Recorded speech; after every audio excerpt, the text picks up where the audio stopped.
वक्फ सुधारणा विधेयक गरीब मुस्लिमांच्या बाजूने असेल तर हिंदू विरोधी कोण?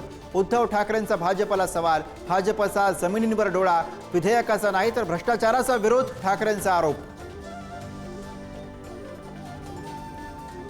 वक्फ विधेयकाविरोधात मतदान करून ठाकरेंच्या शिवसेनेनं महाराष्ट्राच्या जनतेचा अपमान केला। अनेक नेते त्यांना सोडतील, भाजपच्या चंद्रशेखर बावनकुळे यांची टीका। कुख्यात माफिया डॉन लॉरेन्स बिश्नोई टोळीच्या 5 गुंडांना अटक। बडा सेलिब्रिटी आणि उद्योजकाच्या हत्येचा कट मुंबई पोलिसांनी उधळला। अंधेरीमधील प्लॅटिनम हॉटेलमध्ये छापा टाकत बिश्नोई गँगची धरपकड। दिशा सालियनच्या वडिलांचा जबाब पुढारीच्या हाती। दिवंगत मित्राच्या पत्नीची मदत करत असल्याचा सतीश सालियन यांचा जबाब। याच कारणावरून मृत्यूपूर्वी दिशाचं वडिलांसोबत झालं होतं भांडण।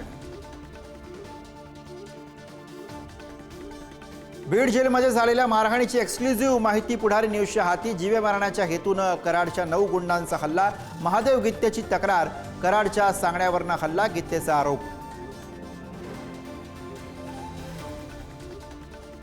पुण्यामध्ये धर्मांतराचं मोठं रॅकेट सुरू। अजित पवारांच्या राष्ट्रवादीचा पदाधिकाऱ्यावरती शिंदेच्या शिवसेनेच्या रवींद्र धंगेकरांचा आरोप। आरोपी शंतनू कुकडे माजी पदाधिकारी असल्याचं राष्ट्रवादीचं स्पष्टीकरण।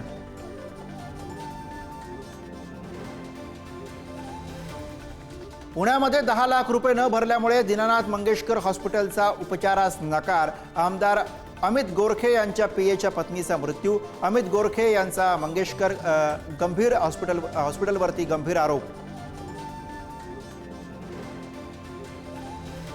नाशिकच्या जिल्हा रुग्णालयामधील नवजात कक्षामध्ये शॉर्ट सर्किट। प्रसंगावधान राखून परिचारिकांनी सर्व 68 बालकांना सुरक्षित ठिकाणी हलवलं। सुदैवानं कोणतीही अनुचित घटना नाही।